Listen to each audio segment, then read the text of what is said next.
মেয়েদের যে দুটি ওভারি আছে অর্থাৎ ডিম্বাশয় আছে, সাধারণত মেয়েদের শরীরের সমস্ত হরমোনকে এইটি কন্ট্রোল বা নিয়ন্ত্রণ করে।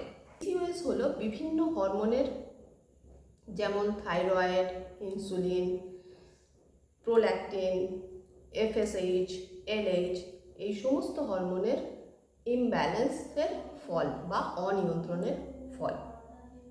ভাবে দেখা যায় যে পিসিওডি এবং পিসিওএস এই দুটোকেই কিন্তু একই ক্যাটাগরিতে রাখা হয়।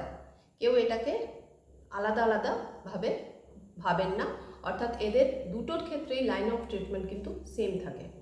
তবে কিছু কিছু ক্ষেত্রে যখন অনেকগুলি সিমটমস একসঙ্গে দেখা দেয়, অর্থাৎ মেয়েদের ফেশিয়াল হেয়ার গ্রোথ হওয়া, যেটাকে আমরা হার্সুটিজম বলি, এগ রিলিজ না হওয়া, পিরিয়ডসে অনিয়মিত হওয়া বা হেভি ফ্লো হওয়া, সমস্ত জিনিসগুলো যখন একসঙ্গে আসে তখন আমরা সেটাকে মিলিতভাবে পিসিওএস অর্থাৎ পলিসিস্টিক ওভারিয়ান সিনড্রোম হিসেবে বলে থাকি।